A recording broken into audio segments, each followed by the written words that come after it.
Hey, good morning, guys. It is September 29th, and I can't believe we're less than 3 months from Christmas.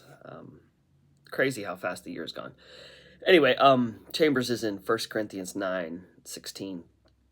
Paul is kind of defending his right. It's funny because he's defending the right to be supported by the preaching of the gospel, but then he says, "But I don't exercise that right. I'm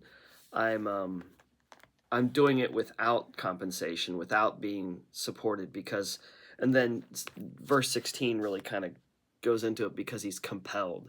Like he can't even help himself. Like he has to preach the gospel. And it's this interesting compulsion. He says, "Yet when I preach the gospel, I cannot boast, for I am compelled to preach. Woe to me if I do not preach the gospel." Um, and so Chambers takes that and talks to us about, and I think this is one of the things that we get caught up in sometimes, is the logical defense. And apologetics is great, but sometimes apologetics can go a little too far. Um, um, the Bible says, "Be prepared in season, out of season. Be prepared to give a reason for the hope that lies within you." But it doesn't say a logical reason. It doesn't say to do that with facts and rationale. It says, "Be prepared to give a reason for the hope that lies within you." And so sometimes I think we confuse those. And while there may be many, many, many facts and even historical accounts of the truth of the gospel, I think sometimes we overdo it in our logic and rationale. And Chambers deals with that too, because the transformation of a heart from the kingdom of death and darkness to the kingdom of light and life is not a natural, logical transformation. It's something that's supernatural, and so we need to leave room for that, I think, as we think about the gospel and as we preach it. So Chambers says, "If you can tell where you got the call of God and all about it, I question whether you have ever had a call." And so he says, if you can put it into natural terms, logical terms, and rationale, I question whether you really have been transformed. The realization of it in a man's life may come with a sudden thunderclap or with a gradual dawning. But in whatever way it comes with the undercurrent of the supernatural, something that cannot be put into words. It is always accompanied with a glow. I would say, too, that maybe this is one of the reasons why some people can be talked out of their faith.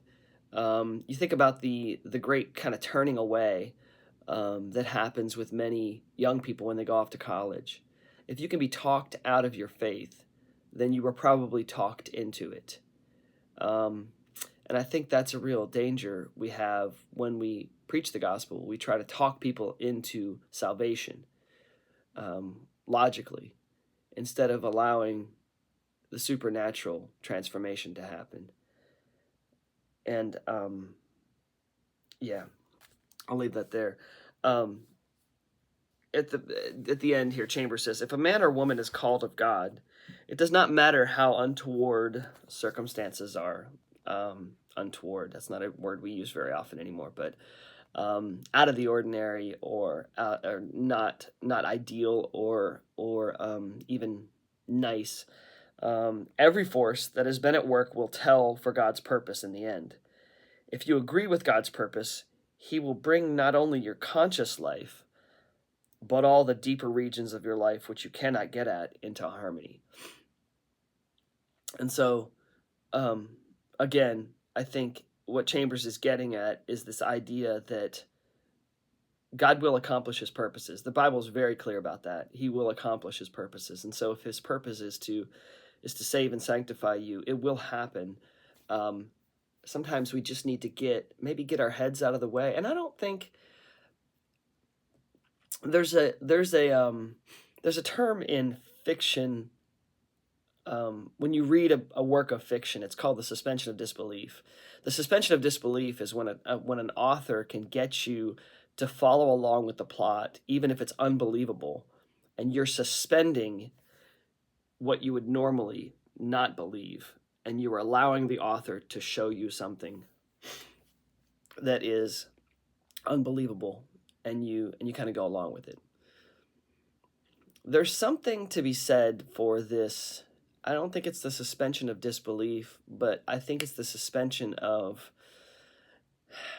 what would I even say? I don't exactly know how to put it, but when we're allowing God to kind of work in our lives, sometimes we just have to say, okay, it was credited to Abraham, righteousness. Righteousness was credited to him because of his faith. He just trusted. He said, yes, yes, Lord, I trust. I have faith. And so I think sometimes faith works in contradiction if we're not careful to, well, the other way, logic works in contradiction to faith. So I hope that made a little bit of sense. If it didn't, maybe we'll expound on it tomorrow. We'll sit depending on where Chambers is. You guys have an awesome day.